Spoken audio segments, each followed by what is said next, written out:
As if things were not bad enough, my map was of little help. I was stranded in a sea of emptiness. Not particularly happy with my predicament, I rode, horrified, past the Guardian on the bridge. During the next hours, I came upon graves with forgotten treasures, a menacing, rot-inflicted tree, and peculiar gusts of wind enabling us to reach great heights. But I nearly lost my sanity as I drew close to a dark castle, and an enormous sleeping dragon, seemingly rooted to the poisonous ground. Following a smouldering wall, I discovered a sandy beach, and in the distance the silhouette of a faraway castle.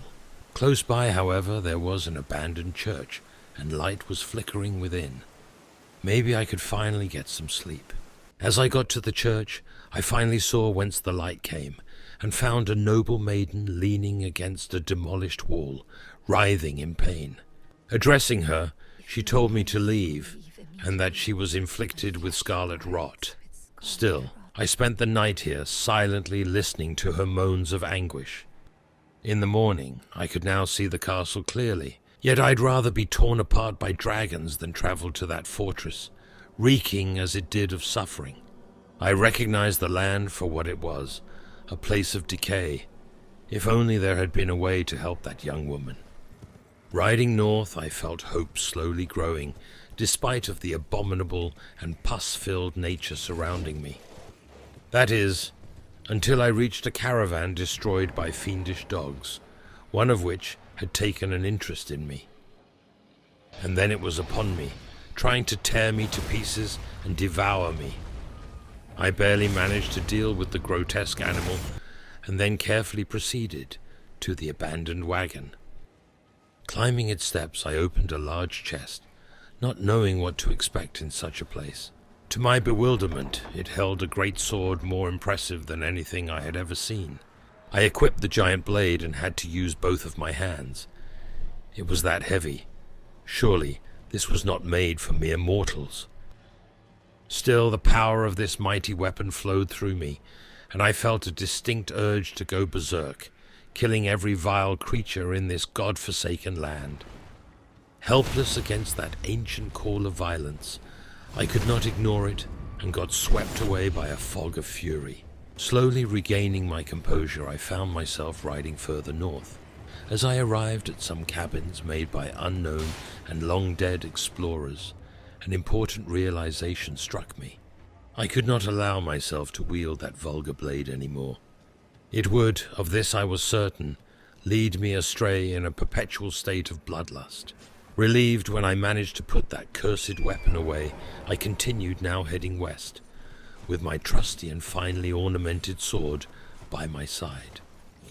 Within seconds, Torrent led me to a cliff from which one could see far and wide. The sky was blood-red, and below me a crumbling church could be spotted. Then I finally saw it, and my heart almost stopped. Limgrave, plentiful land of grassy hills and home of that foul brute by the name of Margit. Feeling the ecstasy of recognition, I finally rode west. As I got to a bridge guarded by a mad fellow, wearing a pumpkin helmet, I saw stones often used by the smithing masters. Grabbing them was not without danger. It was here that I suddenly heard a deep voice calling out for help. Looking into the matter, I found a large living jar called Alexander, who, stuck in the ground, sought assistance. After helping him, he mentioned a rot-blighted land called Caelid. He wanted to go there and participate in a combat festival at Redmayne Castle. Why would anyone do such a thing? Leaving the cheerful jar free to resume his travels, I rode on. In want of one final hour of rest before the task at hand, I approached a cabin. Somebody was here, a defiant-looking knight wearing magnificent armor. It was here that I met Bernal, a knight who kindly offered to teach me skills he had acquired throughout a hard life on the road. Only a fool would turn down such an offer, and I was taught how to endure fierce trials and impale enemies with a lethal thrust. Grateful for that fortunate encounter and burning with a lust for revenge, I took one final detour, returning to the nearby church. Blessing my memory, I did find a smithing table here, enabling me to finally strengthen my weapon. Just before leaving, however, I bought a rusty telescope and a torch from Kale. They would surely come in handy. Then I was on my way, and before long, back in the tunnel. I entered the shimmering yellow wall, and there he was, that hideous monstrosity by the name of Margit the Fell.